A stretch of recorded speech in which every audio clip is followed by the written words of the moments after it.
we're going to have more licenses issued over the next 12 to 24 months than ever before in the history of cannabis. And as you know very well, the biggest predecessor of more sales for the industry is new licenses.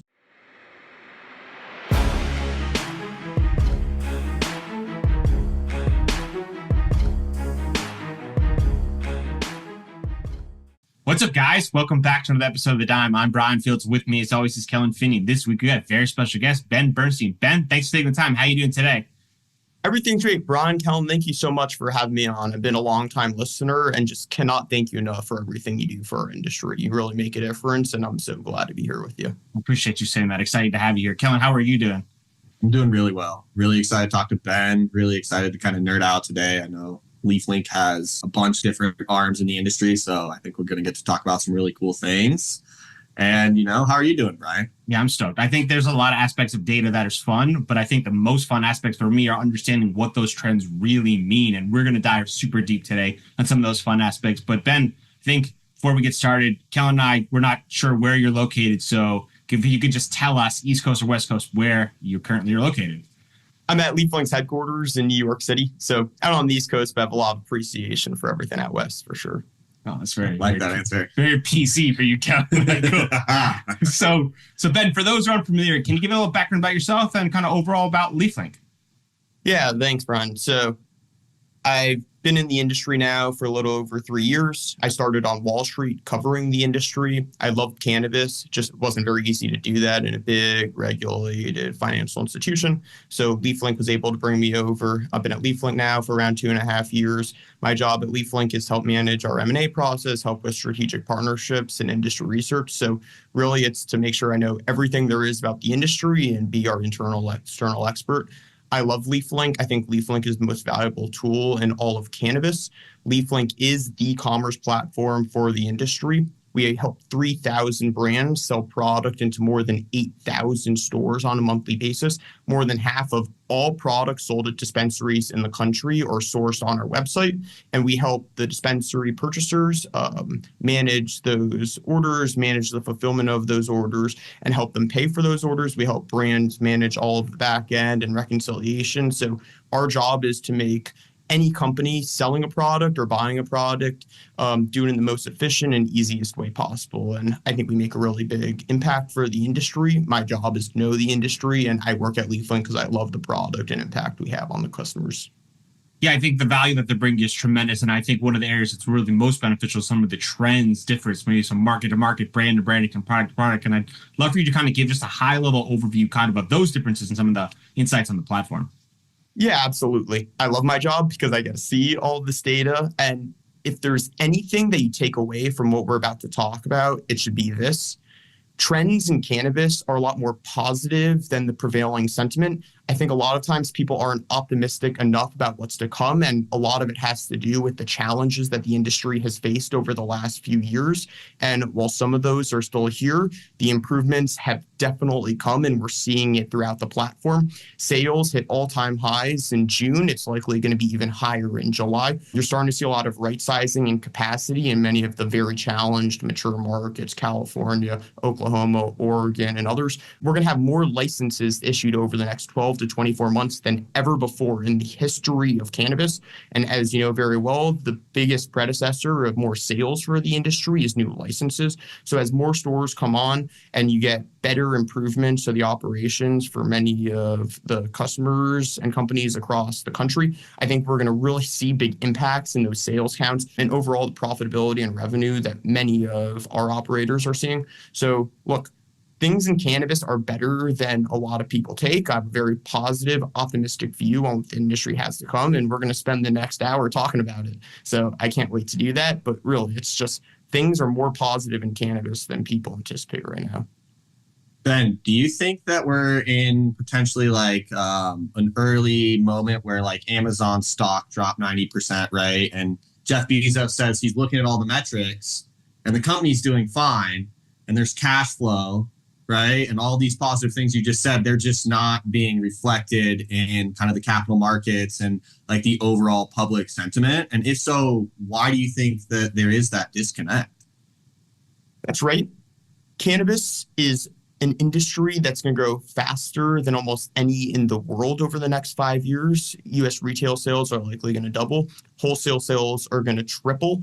That's growing faster than basically any other CPG category in the US, including Zyn, alcohol, and some of your other fast movers. It's growing at 7 to 8 times the rate of general CPG. Cannabis has a really strong future ahead of it. To your point, one of the reasons a lot of people miss out on all of the changes that you see in the industry is because while you have like $30 billion of total national sales, it's the aggregation of your 38 different state markets that really make those. Each one of those markets has completely different regulations, places in the maturity cycle, impact on total national sales, right? Like you have your largest market in California at a little bit of under $5 billion in sales, Michigan at $3.5 billion, Illinois at a little over $2 billion, Florida at a little over $2 billion, and others. You have 11 states doing over $1 billion in sales. You have 23 doing over $100 million. So when you track across all those different states and markets, it becomes really challenging to see the bigger picture. And if there's anything that you can use to understand changes in each one of these states, and we're going to talk about it a lot, and it's market maturity. Every single state in the history of legalization, from California when it started medical sales in 96, through to Colorado starting legal sales in 2014, through to today with 26 states that have adult use sales, all of them have basically gone along the same path, where you have one side of the house, which is your cultivation capacity, your total supply in the market, how many plants are in the ground. You have your total demand, your retail accessibility, how able are end consumers like us to go to a dispensary and actually buy product. And over the life cycle of markets over time, those two trends, your supply and your demand, really interact with one another and change very rapidly. Like at a high level, when you have a medical market, you have operators that are building out their supply function, their cultivation, and building out their retail. It's a lot easier to build retail. So retail grows very quickly, total sales start to expand, prices get really high. In every single market we've seen, as the market continues to mature, supply starts to come on. While it takes 2 years to build a cultivation facility and additional years to dial in those yields, it comes, and cultivation comes on really quickly. And as we've seen in basically every market that is legalized in more than 2 or 3 years ago, that cultivation supersedes the amount of retail demand in the state. Prices collapse. Markets are challenged. Margin compression means operators aren't profitable. Like things get really bad in some of the states. And like we've seen in California, Oregon, Oklahoma, like basically any state that legalized over 2 or 3 years ago has faced significant challenges. And all of that has to do with the trend along the maturity cycle. So when we think about total national sales and how things are going to change in the industry, it's all about how states that contribute to your total sales mix are maturing along that maturity path. So like today, you have some states that just went through their adult use conversion, like Missouri, Maryland, soon to be Ohio. Like those 3 states are probably 3 of the healthiest markets in the entire country. I think that the regulations are great. I think they're setting up the markets as best as they possibly could. I guarantee you, as we're seeing through LeafLink data, like prices are starting to collapse as cultivation capacity starts to supersede the amount of total retail demand in those markets. It's going to happen in all of those states. Prices in Missouri and Maryland have been cut in half over the last year. People expected them to drop, not as quickly as that. You even see it in some of the other markets that went legal in the last couple of years, like in Arizona, right? Arizona has been one of the healthiest markets in the country up until this year. Over the last 12 months, Arizona pricing has fallen the most of any state in the country. It's not because there's any issues with the regulations or the structuring of the market. It's just because when you build cultivation facilities, you want to build them as big as you possibly can. Like that's the way to grow at the cheapest price per gram in your facility.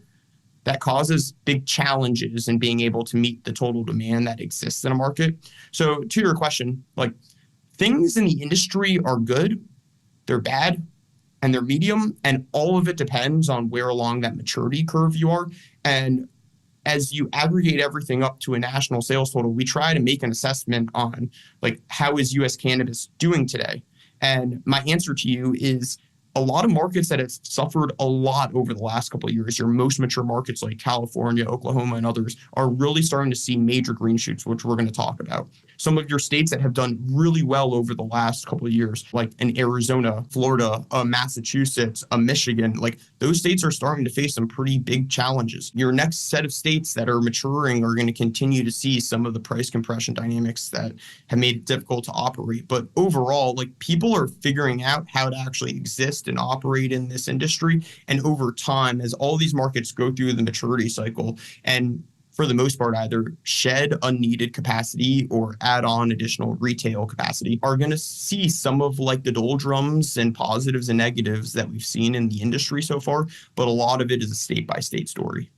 I think what you said at the very end is really the most important, is like the shedding of those assets that they know just aren't correct. Because I think early on, everyone rushed into certain states and they were like, I don't care what it costs, build a facility, right? And now they're realizing, okay, like our payback period is 10 years at this price. Now the price plummets. They're like, our payback period is 25 years. They're like, we're never going to make a return on this. And I think the people who got in and kind of blew it all into be first in maybe made a quick buck, but now we're seeing the problems. And I think you're getting exactly that with the maturity aspect. But what I wonder is like, how complicated is that for these operators from a risk profile standpoint with these variabilities in these prices, these wholesale prices in these certain markets that are going up, coming down? And like, how difficult is that from an early investment standpoint to say, okay, like Maryland's price was here, now it's here. Now it's still a good time to go in? How do you think companies are thinking about those decisions? Yeah, it's a great question. So we've had today around 5 years of institutional capital coming into the industry. And the same mistake everyone makes is they underwrite at a certain price that's not realistic long term. Like you saw it with your first huge capital infusion to the industry in 2017 and 2018, where you had investors come into the legacy markets like California, Oregon, Oklahoma, and basically build as much cultivation as they possibly could. Those collapsed in 2019, 2020 when pricing fell. Many people lost their money in those investments. You then had like your next big capital investment in late 20, early 2021 in states like Massachusetts, Illinois, Arizona, and those are starting to turn over. You then have this like third big capital wave where basically all capital raised in the industry over the last year went into a handful of states like Ohio, Missouri, and Maryland. And those three markets, again, are going to follow that same trend where over time, pricing is probably going to turn and margins are going to go negative on many of these companies.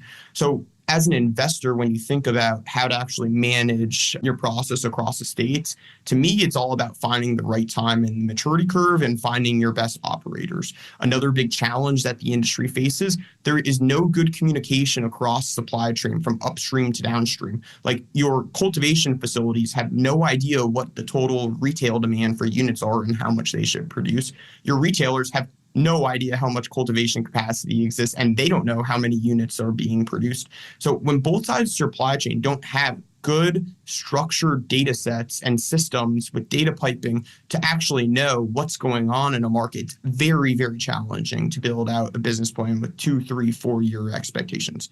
Licensing changes in operator expectations just make it difficult to run a business in cannabis, as you both know really well. And because of that, it's caused a lot of inefficiencies, especially in items like inventory mismanagement, operational processes in running your companies, capital raising and financing. Like these items are so difficult in cannabis because of the immaturity of the markets, the immaturity of the systems being used, and the lack of capital accessibility from institutional investors. So I think there's a lot of issues that operators face when trying to like raise capital and build out a plan for long term. And we've seen it. But again, like every single one of these states follows a pretty similar maturity path. So if you're able to understand like how a state's cultivation and retail demand are going to shift, it makes it a lot easier to build out expectation setting for each one of these markets. Is there any way to factor in like the rise of like hemp-derived cannabinoids within these existing markets, right? Because like I understand that like there's like a script that is been standardized, right, from all these existing states, but we're also seeing all of these larger companies pivot to more hemp-derived products that in essence do compete on some level with a lot of the dispensary items. So is there a way to track that and kind of implement that in terms of expectation management for these companies in these new states? That's an amazing question. You are absolutely right. I mean, to the point today, you can go on DoorDash on your phone right now and actually buy a hemp-derived beverage. You're going to be able to do it through Curaleaf with their hemp company that's not only going to offer options in every single major metro, but make it easy to buy hemp-derived products. Here's the way that I think about that market. Minnesota obviously started like the big legal version of that category early last year. Today, they're run rating around $300 million of beverage sales. One of your really large alcohol or liquor sales operators, like a Total Wine and Spirits, started selling hemp-derived beverages in their stores in Minnesota. They reported that hemp-derived beverages made up like 10 to 15% of their total sales and units sold. That's a lot. So they took that and said, hey, this is pretty successful. We're going to roll it out to some of our other stores. So they started a partnership with Can hemp-derived beverages. They started selling Can in their California stores.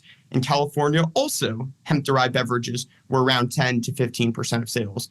Total Wine said, hey, I think we're onto something. They then started rolling out hemp-derived beverages to all of their stores. So they're currently in the middle of that strategy, but Total Wine itself is a business that sells 60 to 80 billion dollars of product a year. Like that company alone selling 10% of their total volumes in hemp-derived beverages creates hemp-derived beverage sales of $5 to $6 billion there itself.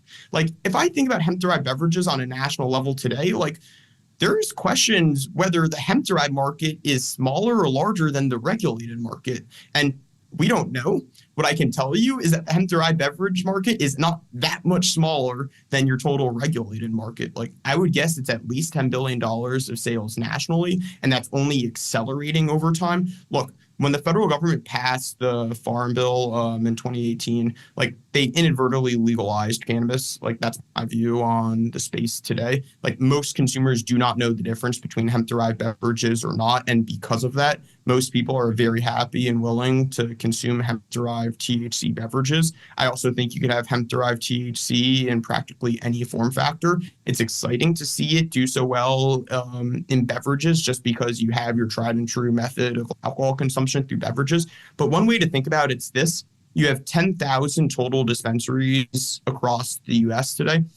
You have 2.3 million locations where you can consume alcohol either on-prem or off-prem. If you're a brand looking to sell a product into stores, it's much easier to play with the elasticities of pricing and volume across 2.3 million locations than it is 10,000. So look, if you're a Curaleaf and you're Boris Jordan, like it doesn't shock me that you want to go into the hemp industry because there might be more sales to be had selling hemp-derived products than there are selling into the regulated industry. I think we're in the very early days of that understanding, but cannabis is also an industry that's only really existed in earnest in legal markets for 10 years. Like it could be another 10 years where hemp-derived sales are expanding very rapidly versus your regulated market. And that wouldn't shock me. I think people are just beginning to understand the impact that hemp-derived products are having on the market in total. And if anything, I have a pretty positive outlook on it, actually. I think the hemp-derived category creates a lot more consumption among traditional non-consumers. Look, we know most people in cannabis are very heavy consumers. More than 90% of sales at dispensaries today are to people who consume more than once a day. So for all of these brands that are targeting like your soccer mom that buys one card every 6 months or your non-consumer getting converted into the legal market, it's a much easier story to tell where your hemp-derived beverage is sold in a grocery store versus having to bring someone into a dispensary for the first time in their lives. So I think it's going to do a lot in terms of growing adoption for the total industry. But sure, it's definitely a risk to the regulated market. It's very difficult to compete with hemp-derived products. And for most consumers, there is no difference between the two. Just want to take a second for that Total Wine and Spirits guy, maybe a VP of sales who's like on their quarterly earnings, they're like, oh, we got a bump in 10%. And someone was like, excuse me? They're like, what was the change? And he's like, oh, we did this. He's like, try another state. And then it worked again. He's like, national. Like, full 100% pedal to the metal. Let this ride. And it's a game changer. And I think what I wonder about, right, is like, is the first part of what you said about the industry and how chaotic it was from a market standpoint, from an investment standpoint, from an infrastructure standpoint. And now we bring in hemp, which has the ability to cross state lines, which is a game changer for cannabis operators who are trying to do one thing and can't do that. How does the modeling work from a capacity standpoint and understanding that a consumer like myself used to purchase X, and now with the ability to get hemp beverages that like don't feel like I was able to do 6-7 months ago, right? Now I'm going to purchase slightly differently. How does that work into the modeling, and how do you account for both those to feel like you've got an accurate forecast looking forward? These are such great questions. I'm so happy that we're talking through all of this. What's so interesting about the market overall is within a state, it's a lot easier to think through the expectations that you have for the market. Like most markets today have under 500 stores. It's very easy to map out where those stores are and be able to tell like what your total like addressable market is from a consumer standpoint. What makes hemp beverages so different than your regulated market is obviously one, you expand your total capacity from both a addressable market perspective, but also from a production perspective. Similar to cannabis, there's places in the country where it's much cheaper to grow and process hemp than it is to sell it. So where you have a national market, you can lower your prices for production a lot lower than what you typically get like averaged across all of your different cannabis markets. Like we know in California to grow an outdoor pound, it's around $70 to $100 before some of your taxes compliance costs. To grow a pound of hemp in some of your very cheap legal places to do it, it's like $15 to $20 a pound. To grow cannabis in a market like Massachusetts, where you're indoors, have high utility and water costs, it's $700 to $800 a pound. To grow hemp in some of those states, it's similarly high. So when we think about the expectations for that market going forward, it's one where you have a lot more legal adoption by non-traditional consumers. Like there's a lot more people willing to try a hemp beverage outside of a dispensary than you get in a dispensary. You also have new opportunities like Minnesota bars are now able to sell hemp-derived beverages on tap. Like people don't understand the impacts of being able to sample like a little taste of a hemp-derived beverage and try it rather than having to buy an entire 6 or 12 pack. Like those types of items are what really drove large sales for some of the big craft beer brands. I expect a similar type of trend for your big hemp-derived beverages, where as they get put into more locations and they get more normalized and people see them more as like large developed brands, I think you're going to get a lot more growth out of adoption. So in terms of modeling like your expectations on consumers, I really think the sky's the limit. Like we've only just begun to tap into what this market looks like. I don't think you actually access many of your very heady consumers. Those are the type of people that will traditionally keep buying through the regulated market or buying illicitly. Where I think you really get the difference and change is being able to access like your liquor type market. Your total liquor sales in the US today are $270 billion a year. If you're able to canalize 10% of that, similarly like a Total Wine is seeing, that's larger than the regulated market already. And that's only in beverage formats. So I think the opportunities are really large. And again, people just don't appreciate enough like the type of growth tailwinds behind the industry and how some of the changes in your different state markets are really contributing. Just huge opportunities going over the next 5 years. How much do you think, like you're a lot of comparison to the alcohol industry and a reference to an alcohol company, and there's other big alcohol companies like Constellation who've made investments, right? But there's another kind of like 500-pound gorilla, right? Like Coca-Cola. They have all this expertise in bottling, right? And there is other non-psychoactive cannabinoids. So like, I haven't heard anything recently, but do you think that this whole hemp play could end up being a battle of the giants, essentially, between other entities now that are looking to get into the cannabinoid industry as a whole? Eventually, yes. Many of your large, publicly traded, multinational conglomerates are tipping their toes into the cannabis space pretty slowly. It's just a large risk for a federally illicit product and one that has some complicated legal hair on it, even for hemp itself, to do so in a way that you're not putting any risk on the rest of your businesses. Over time, absolutely, like many of these companies are going to want to access some of the cannabinoids, especially the non-intoxicating ones that can put some benefits to their products. I use an analog like coming out of Prohibition is one when I think about all these different markets.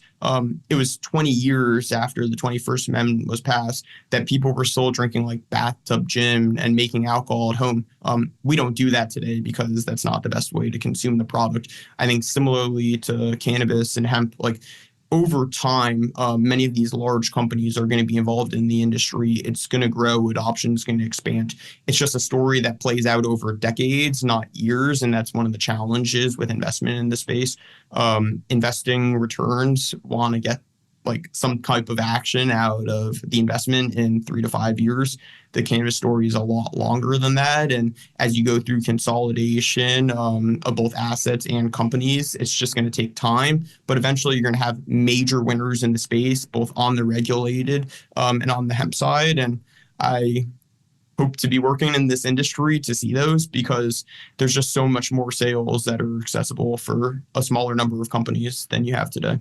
I think that's my favorite part of this industry, is that like whenever you think it's as chaotic as humanly possible, something like hemp beverages just taking absolutely going like hockey stick is just the part where you're like, I couldn't possibly have imagined this would go down. And then I started to think kind of like the bigger implications, right? From a DC standpoint, obviously we're starting to move in towards like an MSO or big cannabis license versus hemp, which is kind of what it feels like. And then I start to wonder if big alcohol probably doesn't want the hemp industry with these beverages to continue to accelerate. So maybe they then step in and try to help. This is me just hypothetically saying, like, lobby with the cannabis industry to try to remove hemp, because at the end of the day, the hemp, right, this enemy might be the enemy of the others, which is just an insane process, because all I feel like we're getting and then is like a DC standalone. So from your standpoint, do you use like conversations on DC into some of the conversations from a modeling standpoint, maybe Schedule 3, maybe safe banking? Do any of those things kind of weigh into the process? Absolutely. Let's start with the Farm Bill. It's unlikely that intoxicating hemp is going to be banned in this year's Farm Bill. There's just not that big of a political appetite for it. Let's assume that you don't get federal action there. I would be a lot more willing to bet on the large beverage companies being more interested in intoxicating hemp than they would the regulated market. From a taxation, compliance, and production standpoint, it's just a lot easier. So I think they probably side on the hemp part of the market. Let's talk about Schedule 3. Obviously, some hair on it after the Chevron decision and going through the election process. We'll see if you actually get Schedule 3 codified before the end of the election. I think you do get Schedule 3 at some point before next year. The impact is going to be huge on operators. And again, an underappreciated part of the market that I don't think people are understanding the impacts of. Today in cannabis, you're taxed at your gross margin line. So most companies run around 40 to 50% gross margins, which means they're paying like 10 to 15% of their revenue in taxes, even if they don't make a dollar at the end of the day to their bank accounts. That's the case for many, many companies. LeafLink underwrites a lot of companies for our lending products. I went and looked before our call. In the last year, we've underwritten 570 companies. You know how many of them actually return cash to their bank on a consistent basis? Out of Four. the five, Four? Out of 570 of them. Worse than I So was gonna these guess. companies aren't making cash. They're still having to pay tremendous taxes. It's very difficult to shield those taxes, especially when your gross margins are very low on your product that you're selling. So what's happening when you get 280 away with the Schedule 3 change, which is very likely to happen, you introduce this large amount of cash to the industry. By our estimates here at LeafLink, we think that 280 going away brings another $2 to $3 billion of cash back to the industry on a yearly basis. That's more capital than was raised by the industry over the last 18 months. Your largest investor in cannabis is theoretically the US government over the next 12 months if you actually get some of these changes. And there's even upside to like some companies getting refunds on their 280 taxes. As we've seen a lot of the MSOs try as a strategy. Maybe it'll work, maybe it won't. But again, like the impacts of Schedule 3 from a taxation perspective are a lot higher than people are expecting. We don't know what regulation is going to look like at the state level yet. It's very challenging to know like how is the timing and roles and responsibilities across the bureaucratic agencies going to play out. We just don't know at this point. But the biggest positive trend for sure that we can hang our hat on is the change in taxation is going to cause a large net benefit to many companies in the space. Do you think that excess capital is going to kind of just spur a big M&A frenzy? Do you think it'll be more of like internal investments, stock buybacks? Like, what do you think most of that capital is actually going to be utilized for once it does become available essentially for these companies? Yeah, it's a good question. I would say all of the above. A lot of these companies have spent large dollars on CapEx over the last 5 years. Like if you're one of the big multi-state operators who just by the nature of their total sales, are going to be the largest dollar beneficiaries of 280E changes. They've invested a lot of capital into their footprint over the last few years. There's not much in the way of CapEx requirements. So a lot of these companies will have a lot of cash and have a lot of different options to do with it. I think M&A is right. M&A has been slow over the last couple of years just because, one, capital hasn't been available. People don't have cash. Two, equity values have been really low. Like, people don't want to sell their stock to a company they're acquiring if the equity values on their own stock is not high enough to justify those returns. And three, a lot of the mature markets have just been really challenging over the last couple of years, so companies haven't wanted to invest capital into those. I can tell you that that's changing because I've been part of a lot of the investment processes in many of these companies that have had assets in very challenged markets. Like, investors are looking to allocate capital into the states that have suffered the most over the last few years. California companies are able to raise money again. You're seeing more money go into cultivation in some of your core legacy markets, like in Oregon and Oklahoma, and many of the others that have suffered over time. And because of that, I think you're going to see a similar dynamic with the actual operators where they have capital and they're looking to put that capital to work. So it's either going to go in one of two buckets. A, they're going to go and reinvest in the footprint back in many of the states they exited over the last couple of years. Like, most operators were unable to make money across states like California, Massachusetts, Arizona, Florida. So they exited those licenses, as we've seen very publicly announced. That's probably going to reverse a bit over time, where now there is a lot of opportunity in those markets. People want to invest capital. The second area is growth over the next couple of years is coming from a very concentrated number of states. There are 6 markets that are issuing a lot of licenses over the next 2 years. Those 6 states include New York, who is going to issue more than 1,500 retail licenses, almost 1,000 licenses upstream. New Jersey, who's going to issue almost 1,000 retail licenses, a similar number upstream. Ohio, who we already know has 110 adult use stores ready to come on the second the shoe drops and the state announces, a lot of upstream cultivation. States like Maryland, Minnesota, Illinois, like, you're getting a lot of growth in these markets. So those 6 states are going to contribute a lot of your next 2-year growth. Like, I would think over the next 2 years, the total market adds around $10 billion in total sales. You have 26 sales of around $40 billion. That's what most analysts are expecting. More than 2/3 of that growth is going to come from the 6 markets we just talked about.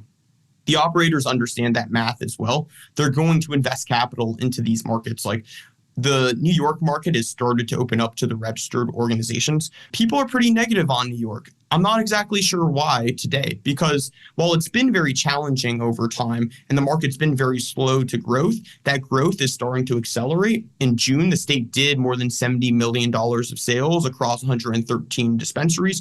2 months before, they did $20 million of sales across 60 dispensaries. New York's a state where you're now adding 2 to 3 dispensaries a week. That is more than you're getting per month less than a year ago. So the growth that's to come in New York is a lot faster than people are expecting. Here's an unexpected, I guess, hot take I would have. I think New York could easily be the largest market in the country within 2 to 3 years if they continue to license as per plan. Each store is doing around 3 or 4 million a year on that 70 million of sales across 113 dispensaries. You'll get some cannibalization, but even if you reduce sales by store by 50%, if you actually get that 1,500 store count, which the New York state government is very set on actually rolling out the licenses, New York is doing more in sales than California. I think the growth is going to continue very quickly. More and more stores are coming on. The OCM wants to promote more growth in the state.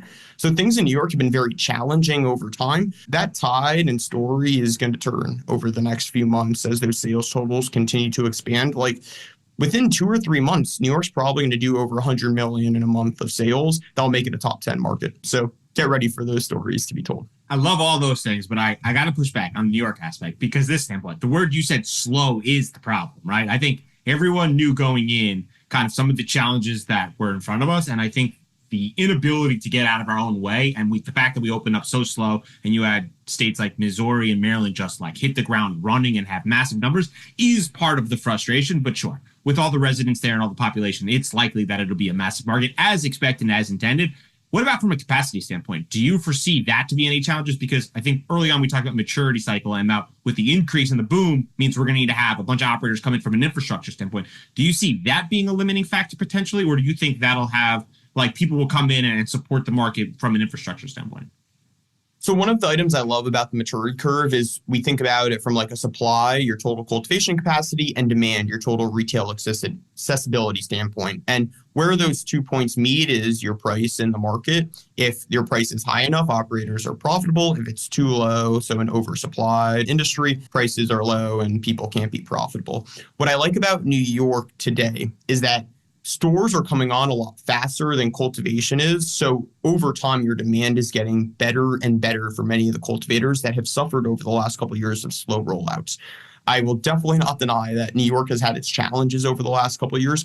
It has especially been a challenge upstream. You have almost 300 licensed cultivators who basically invested their family net worths into trying to build out a business of selling legal, regulated cannabis that hasn't worked out so well over the last year, 2 harvests, basically. That's changing today because what they were selling into last harvest was around 50 to 60 stores. This next harvest, they're going to be selling into 200, 250 stores. So New York isn't licensing much more in the way of cultivation capacity. It's significantly more retail capacity coming on. So your supply function is staying relatively flat. Your demand function is growing very quickly. So from the perspective of capacity in the market, I think you need more stores to cannibalize the excess sales that still exist. That means that pricing in the wholesale market gets a lot better for a lot of these cultivators that have struggled. So again, like things have been very challenging in the market over the last year and a half. I think the next year of New York cannabis is going to be a lot better than people are expecting, where a lot of operators are very profitable.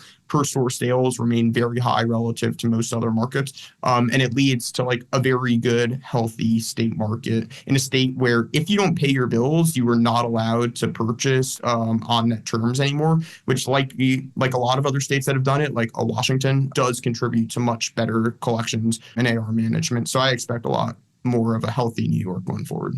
This is where like the interstate commerce ability for like a West Coast state to ship products to New York, one that has excess products, would be perfectly ideal. And this is where we talk about like the 3-state pack, which I don't know how commonly spoken about is anymore, is like the perfect setup, right? You get one of these 2 West Coast states that has excess product.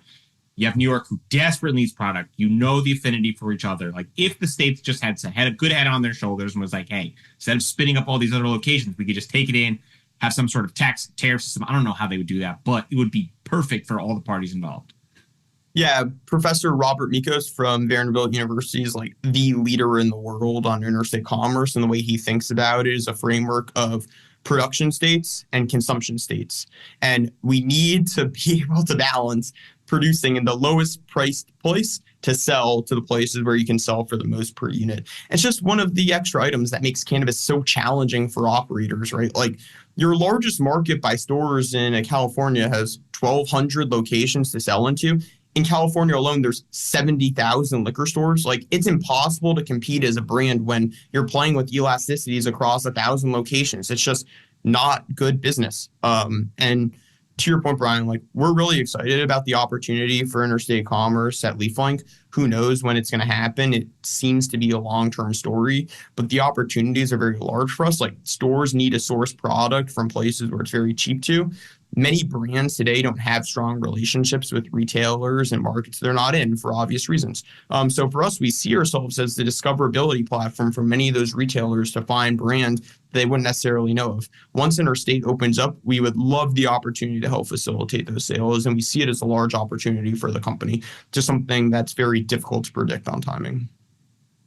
Ben, I have a question. So with that 1,500 licenses that New York has issued, is there some sort of like math behind that says we expect 1,500 licenses to move this quantity of biomass, and then this quantity of biomass requires this much quote unquote canopy, and that's how many licenses we're going to give out? Is that the math that is being done to get to that 1,500 license? The short answer is no. Why not? Ben in the room? If Ben's not in the room, that ain't happening.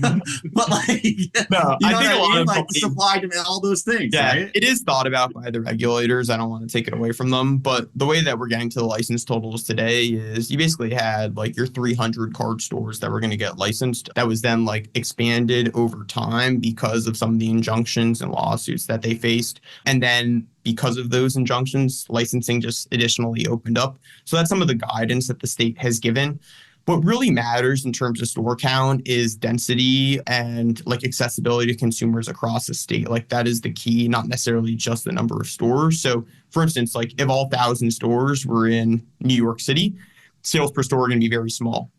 If you're able to spread those 1,000 stores very equally across population centers over the entire state, the state can support a lot more in sales. So the way some other states are thinking about it, like a Minnesota and their regulations, is that every single municipality is required to allow at least one dispensary for each 12,500 people. So in a state like Minnesota, that comes out to like 600 or 700 dispensaries. I truthfully think if you were to very perfectly balance the density of stores across a state like New York or a state like California, you can support significantly more sales with significantly more stores. Like we forget that in California, it's a market that's uncapped from like a state level, but at the municipal level is very tightly regulated, and a state where more than half of all municipalities in the state do not allow cannabis businesses today. So there's places in the state where for 200 miles, you can't go to a dispensary and buy product. And like those deserts where you don't have stores to actually access those populations are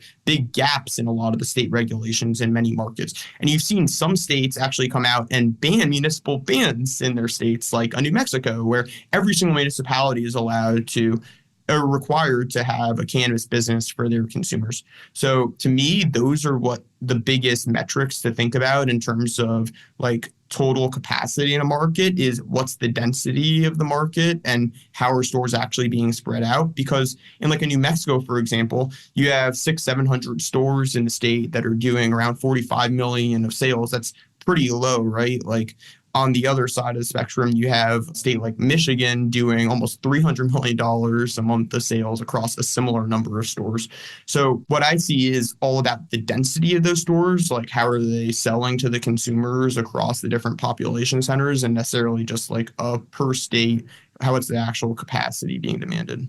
Yeah, I just didn't know mentally if like there was considerations for managing the supply chain from a cultivation perspective with the inevitability. I don't know how long, right? But eventually we'll be able to do interstate commerce eventually. I mean, like, did you see our rollout, bro? Like, there's no chance that they sat there and they're like, all right, plan 1, the next 3 years, plan 2, 7+. No chance. But it would be good thoughts though, right? Like those are the type of decision makings that I could only dream that our decision makers would think through. Yeah, I think a lot of regulators have learned from the mistakes of other markets. Like you referenced Missouri and Maryland as having very successful rollouts. I wholeheartedly agree. I think that the regulators in those markets have made them some of the most successful adult use launches in the history of cannabis.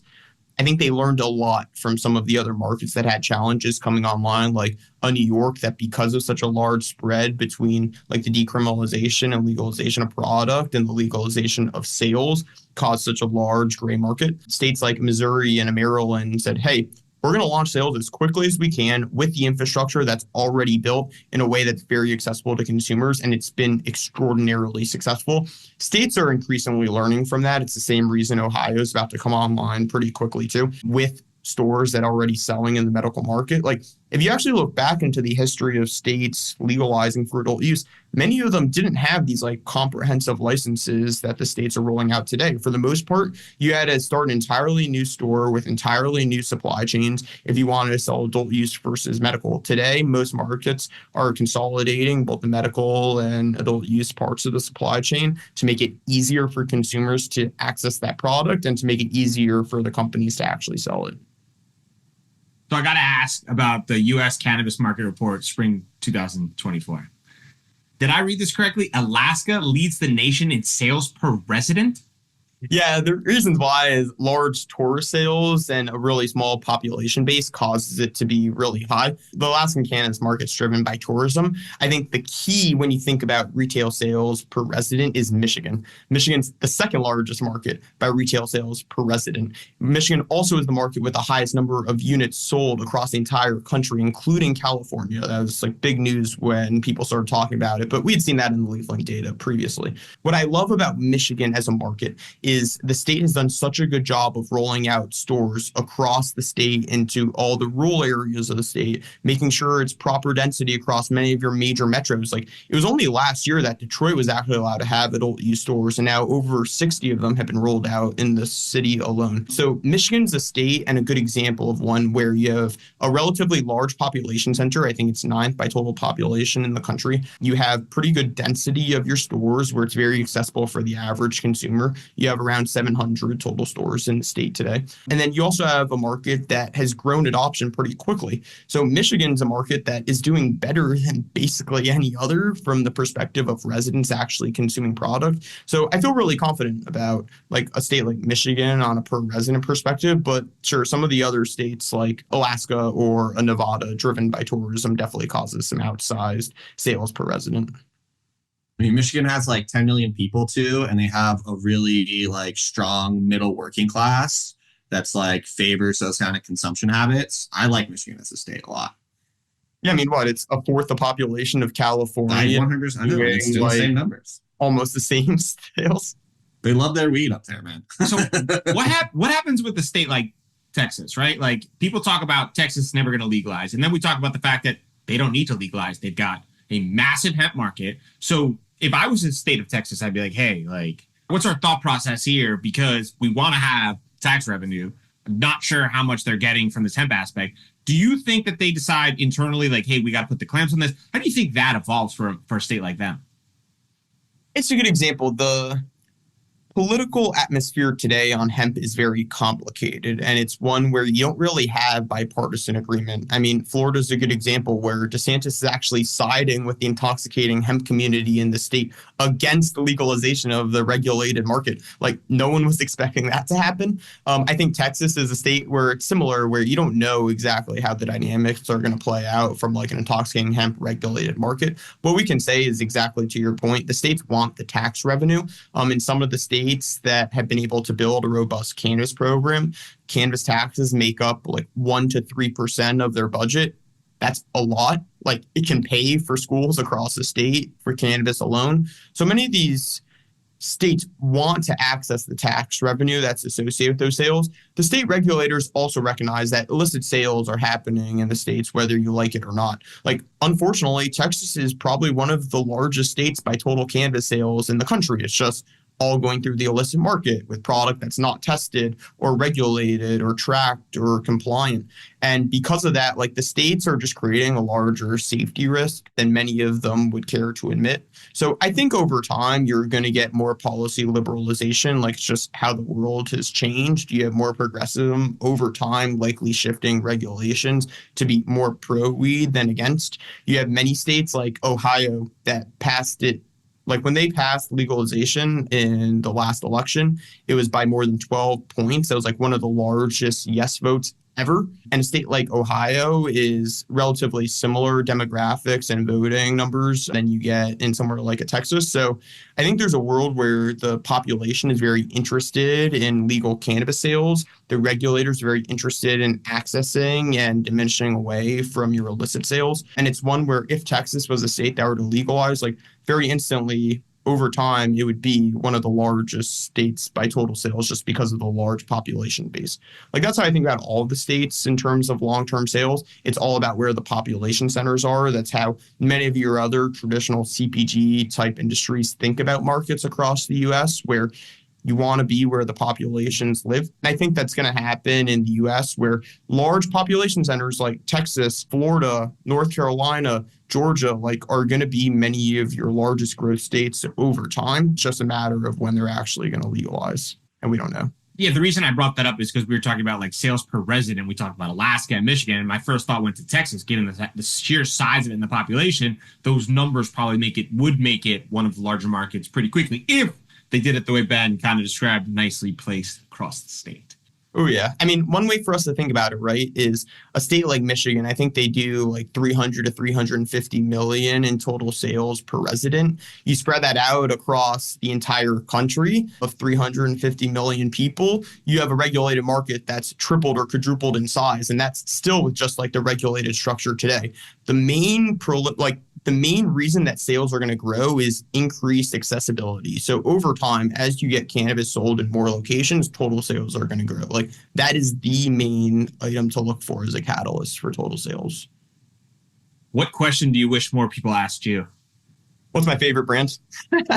What is your favorite brand? I'll go with Jeter. It's LeafLink's largest SKU by total sales. Like the little Jeter 5-packs are the number 1 through number 10 best-selling SKUs on LeafLink.com.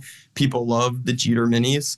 I love Jeter as a company, not only because of their management team and the effectiveness that they've had in terms of spreading out across the country, but they're a brand that, if you remember correctly, wasn't very large until like 2020, 2021. Like there's not many brands that achieve such success at like a later stage in a market like California. So I have a lot of appreciation for their business. I think that they make good product and I enjoy it. So that would be my big favorite brand on LeafLink. Which brand or product category, if it's not a brand, do you think is going to explode over, let's call it, next 12 to 24 months, just given their current rise? That's a really good question. So like the one historically, let's say 2 years ago, was really like your mini infused pre-rolls. Like that's what became very popular. Last year, I would say the biggest one was non-distillate oils became very popular. I think the like consensus answer is always beverages. People want to believe that beverage sales are going to expand. I'm not as big of a believer in the product. It's very difficult to have refrigerators in dispensaries. It's just very expensive for the amount of square space they take up.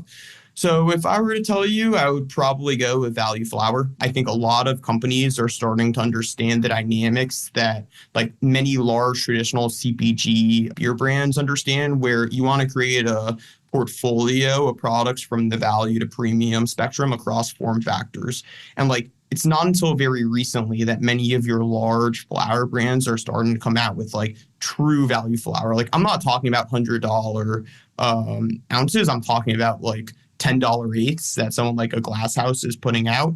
If you have a cost competitive position, you want to price your product to where you're getting the most consumers. So like I've seen the number of units sold from a company like Glass House have exploded because of their value.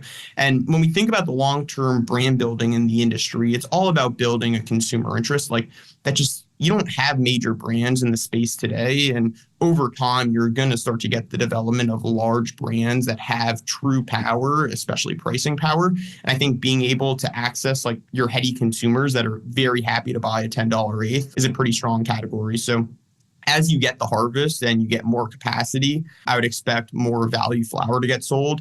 So maybe that's like an answer that's not as consensus, but one that like we already see in the data on LeafLink, like value flower has been a very strong performing SKU. No, I think it's perfect. And the last question I have for you is the cannabis tech ecosystem. Obviously, there's a ton of challenges on the horizon. I would love to know, like, what do you think is the biggest challenge right now that the current operator tech stack is facing? No, thanks for asking. My job is to do M&A in the cannabis tech space. So I've underwritten probably 60 or 70 companies in our ecosystem over time. And I think there's 3 big challenges that the tech space has today. Number one, you have a huge prevalence of point solutions versus platforms. Like in your tech stack today, if you're a retailer, you have 6 to 7 different tech companies that you rely on for different parts of your business, whether it's like your point of sale system, your marketing tech, your payments tech, your banking. Like there's just so many different companies that you use that you have to move data around to. On the brand side, it's similar. You just have all these different tech companies that you rely on to manage your data. There is no true like end-to-end solutions that exist in the space.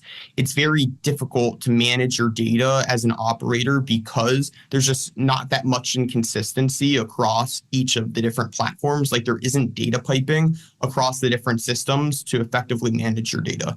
So what I've seen as the biggest trend in the ecosystem are that operators want end-to-end solutions and platforms that can effectively tell them business insights. Like people today don't know how much inventory to buy because they don't know how much inventory is in their back room and they don't know how much inventory is sitting on their shelves. They don't know what the best selling SKUs are. It's because the data that they use across their point of sale system doesn't actually reconcile with their inventory or reconcile with their end sales.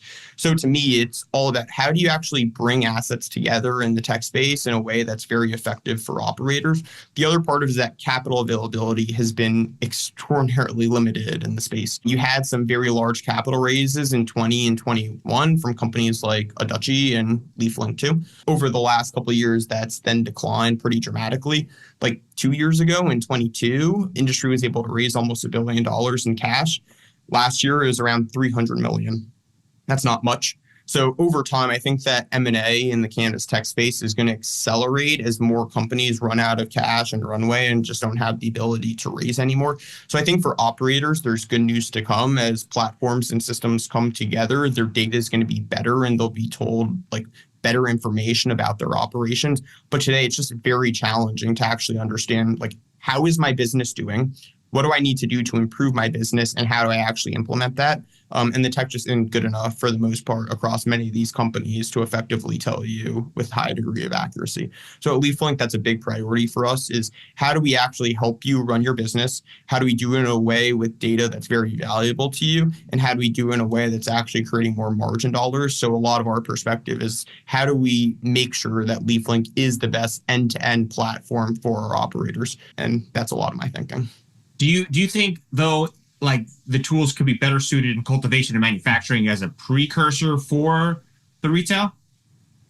I think the answer is yes. Like one of the challenges today still is you just don't have enough maturity in the tooling to effectively implement it across systems. So many of your large, huge commercial cultivators don't use cannabis-focused solutions. Like some of them do, some of them don't. But for the most part, either they're underserved in some ways by traditional cannabis-focused solutions, or they're underserved by traditional non-cannabis solutions because they just don't effectively understand the nuances of the industry. Again, like over time, you're going to start to get some consolidation in those platforms so that they will be able to better serve like all the different operators in the space. So look, like your huge multi-state operators that are selling product throughout their own shelves, like they look and love for these like integrated systems. What I'm thinking through is how does like your small mom and pop shop and your small brand that is just buying bulk product, processing it and trying to make like new cool chocolates that people want to buy actually come together and understand how their businesses work? Because if the retailer doesn't know the inventory that the brand has, it's very challenging to like actually stock yourselves appropriately every time. If you're a brand and you don't know what the shelf space looks like at a retailer, it's very challenging to sell to them. Most other industries have solutions for that, where you have ways to like actually manage inventory from the brand side or from the retailer and doing it in tandem. And I think that us at LeafLink view it similarly, where you want integrated end-to-end solutions for huge multi-state operators, but you also want an experience where you understand the flows of data and product at a lower level. And we think we're doing a good job of building that out. Yeah, I think that's perfect. And I just wanted to give one last shout out. So for anyone who wants to get in touch to you, they want to learn more about LeafLink, where can they find you, Ben? Best way is on our website, leaflink.com. Everyone can reach out to me personally, Ben Burstein at leaflink.com. If you have any questions, I'm very happy to answer or route you the right way. But our support team and customer service does an amazing job of helping our customers use the platform in the best way and help new customers coming on board. So please check us out. Awesome. Thanks for taking the time. This was a lot of fun. Thanks, guys.